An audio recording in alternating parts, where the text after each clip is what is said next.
Shalom, terima kasih atas kesempatan yang diberikan kepada kami dari kelompok 7 untuk mempresentasikan hasil diskusi kami mengenai 3 profesi teknologi informasi. Namun sebelumnya itu, perkenalkan saya Erina Muman dengan NIM 221611102. Perkenalkan, nama saya Welsyani Elizabeth Tikulabi dengan NIM 22161111006. Perkenalkan, nama saya Erni Loko dengan NIM 221611109. Perkenalkan, nama saya Fitri Tuna dengan NIM 221611118. Di sini saya akan menjelaskan tentang pengertian profesi. Profesi adalah kelompok lapangan kerja yang khusus melaksanakan kegiatan yang memerlukan keterampilan dan keahlian tinggi guna memenuhi kebutuhan yang rumit dari manusia. Adapun ciri-ciri profesi, yang pertama, adanya pengetahuan khusus, yang biasanya keahlian dan keterampilan ini dimiliki berkat pendidikan, pelatihan, dan pengalaman yang bertahun-tahun. Yang kedua, adanya kaidah moral yang sangat tinggi. Hal ini biasanya setiap pelaku profesi mendasarkan kegiatannya pada kode etik profesi. Yang ketiga, mengabdi pada kepentingan masyarakat. Artinya, setiap pelaksana profesi harus meletakkan kepentingan pribadi di bawah kepentingan masyarakat. Yang keempat, ada izin khusus untuk menjalankan suatu profesi. Setiap profesi akan selalu berkaitan dengan kepentingan masyarakat, di mana nilai-nilai kemanusiaan berupa keselamatan, keamanan, kelangsungan hidup, dan sebagainya. Maka untuk menjalankan suatu profesi harus terlebih dahulu ada izin khusus. Yang kelima, kaum profesional biasanya menjadi anggota dari suatu profesi. Adapun syarat-syarat suatu profesi, yang pertama, melibatkan kegiatan intelektual.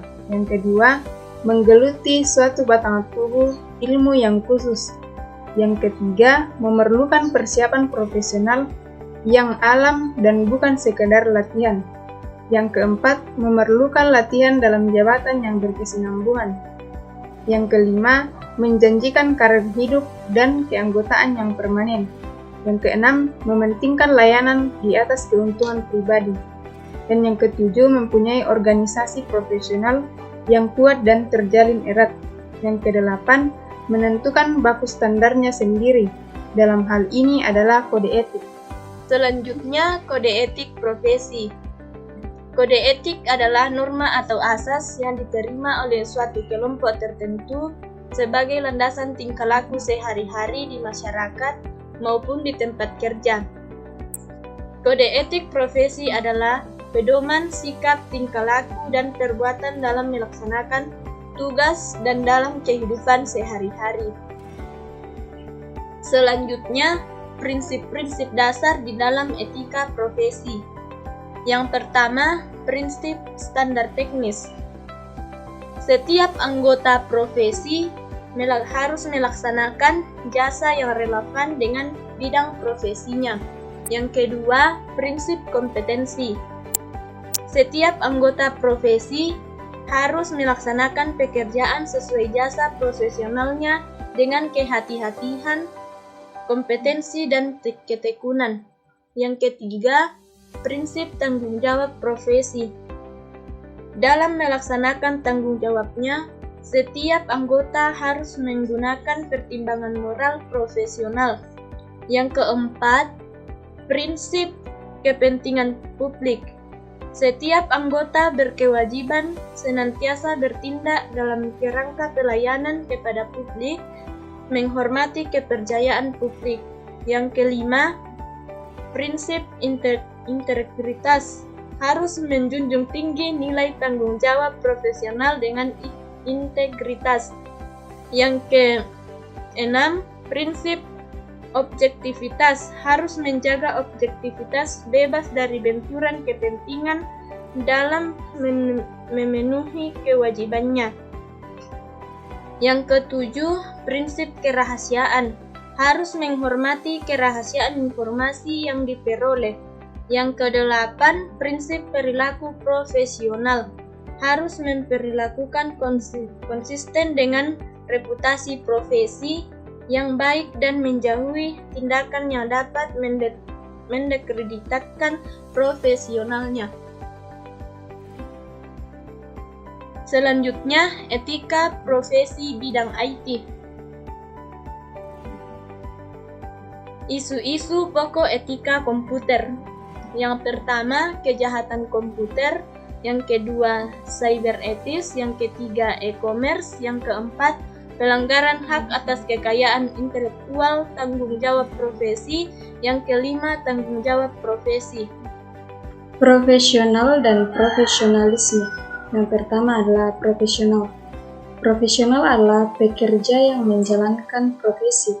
Dalam melakukan tugas profesi, para profesional harus bertindak objektif, artinya bebas dari rasa malu, sentimen, benci, sikap malas, dan enggan bertindak. Yang kedua adalah profesionalisme adalah tingkah laku dari berbagai jenis perilaku dan sikap seseorang dalam lingkungan kerja atau bisnis.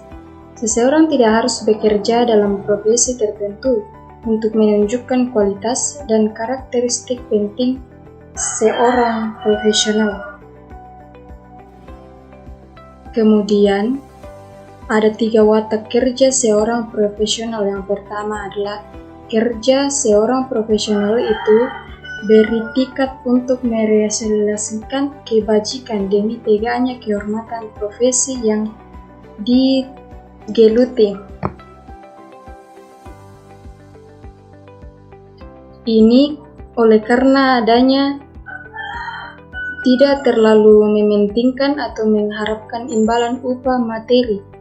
Kerja seseorang profesional itu beritikat untuk merealisasikan kebajikan demi tegaknya kehormatan profesi yang digeluti, dan oleh karenanya tidak terlalu mementingkan atau mengharapkan imbalan upah materi. Yang kedua adalah kerja seorang profesional itu harus dilandasi oleh kemahiran teknik yang berkualitas tinggi yang dicapai melalui proses pendidikan atau pelatihan yang panjang, eksklusif, dan berat. Yang ketiga adalah kerja seorang profesional diukur dengan kualitas teknik dan kualitas moral. Harus menundukkan diri pada sebuah mekanisme kontrol berupa kode etik yang dikembangkan dan disepakati bersama di dalam sebuah organisasi profesi. Kemudian materi berikutnya yaitu sifat-sifat pelaku profesi. Adapun beberapa sifat-sifat pelaku profesi: yang pertama, menguasai ilmu secara mendalam dalam bidangnya. Yang kedua, mampu mengonversi ilmu menjadi keterampilan. Dan yang ketiga, selalu menjunjung tinggi etika dan integritas profesi. Kemudian, sikap seorang profesional. Adapun beberapa sikap seorang profesional: yang pertama, berkomitmen tinggi. Yang kedua, bertanggung jawab. Yang ketiga, berpikir sistematis. Yang keempat, penguasaan materi. Dan yang kelima, menjadi bagian masyarakat profesional. Kemudian yang berikutnya yaitu prinsip-prinsip yang menjadi tanggung jawab seorang profesional. Yang pertama itu prinsip 1, holistik atau keseluruhan. Pada bagian ini, profesional memperhatikan keseluruhan sistem komponen-komponen dari jasa atau praktik yang diberikannya agar dapat menghindari dampak negatif terhadap salah satu atau beberapa komponen yang terkait dengan sistem tersebut. Kemudian prinsip 2, optimal atau terbaik. Pada bagian ini, profesional selalu memberikan jasa atau prakteknya yang terbaik bagi perusahaan. Kemudian ada prinsip 3, lifelong learner atau belajar di sepanjang hidup. Pada prinsip ini, profesional selalu belajar sepanjang hidupnya untuk menjaga wawasan dan ilmu pengetahuan sekaligus mengembangkannya hingga dapat memberikan jasa atau prakteknya yang lebih berkualitas daripada sebelumnya. Kemudian ada prinsip 4, integrity atau kejujuran. Bagian ini, profesional menjunjung tinggi nilai-nilai kejujuran serta bertanggung jawab atas integritas atau kemurnian pekerjaan atau jasanya. Kemudian ada prinsip 5, sharp atau berpikir tajam. Prinsip ini di mana profesional selalu cepat tanggap terhadap permasalahan yang ada dalam jasa atau praktik yang diberikannya, sehingga dapat menyelesaikan masalah tersebut secara cepat dan tepat. Kemudian ada prinsip 6, teamwork atau kerjasama, di mana profesional mampu bekerja sama dengan profesional lainnya untuk mencapai sebuah objektivitas. Kemudian ada prinsip 7, innovation atau inovasi.